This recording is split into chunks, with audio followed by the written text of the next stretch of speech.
Hola y amigas, ¿cómo están? Espero que estén súper bien, espero que no se hayan olvidado del sorteo. Con el título de hoy os voy a mostrar mi colección de slime. Bueno, empecemos. Bueno, el primero es este rosadito.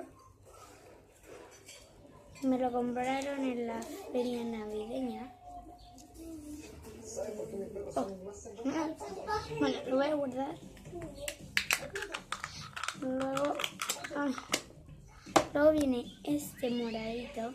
Si quieren puedo estar sorteando uno. No se estira. Lo que sí que no se estira porque lo hice recién hoy día. Bueno, luego está este negro. Esto era muy poco. Bueno, luego viene este verdecito. Este menos se estira. Bueno, no importa. Luego viene este. Soy la mamá de Pedrito.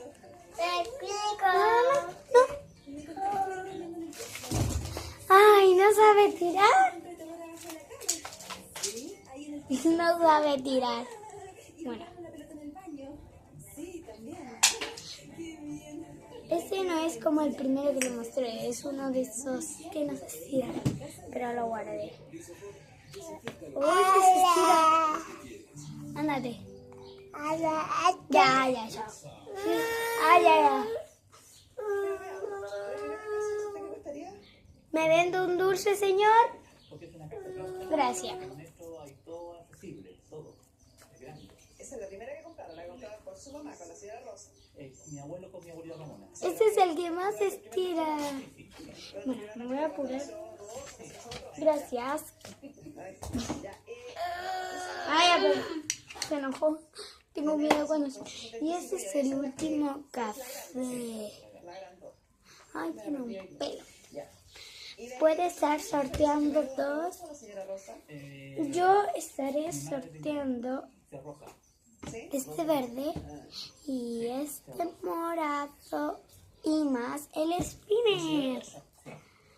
Cosas para hacer slime no, porque no tengo. Bueno, espero que les haya encantado. No olviden darle like, suscribirse y poner un comentario. Y hasta luego. Besitos.